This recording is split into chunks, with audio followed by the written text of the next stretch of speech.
stayed. Unfortunately, that government house burned down except for the porte cochere. He also addressed hundreds of people at a lunch at the Empress Hotel, and special provisions had to be made for him because sadly Victoria was in the throes of prohibition. I'm glad it's not today. And so he had to be served his refreshment from a teapot.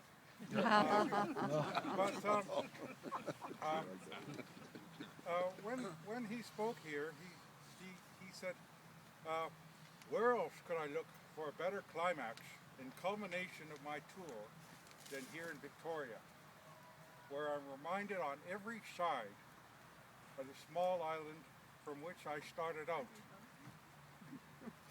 Your golden lawns and sturdy oaks all remind me of the mother country.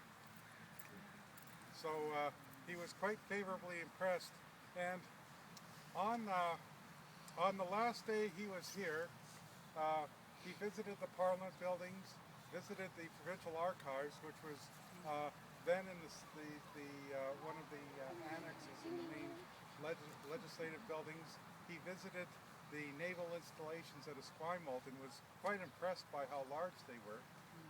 Of course, he had been and would be again the First Lord of the Admiralty, so that was very important to him.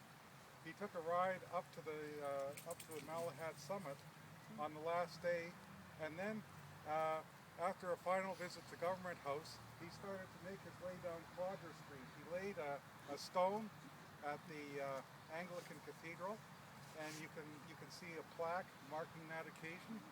And then he came down here and planted this tree with at the Mayor's Grove with the mayor of the time, Herbert Anscombe, who of course went on to greater glory as Minister of Finance of British Columbia and the frustrated head of the Conservative Party as part of the Liberal Conservative Coalition. And then with that,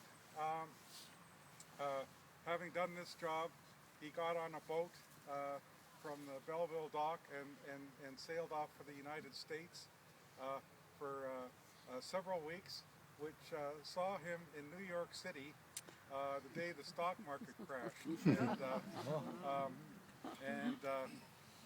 He actually saw a broker jump out of a window during that. So, and of course that reminds me of when my family was hitting the depression, because I think that broker landed on my grandfather's push cart. Thank you.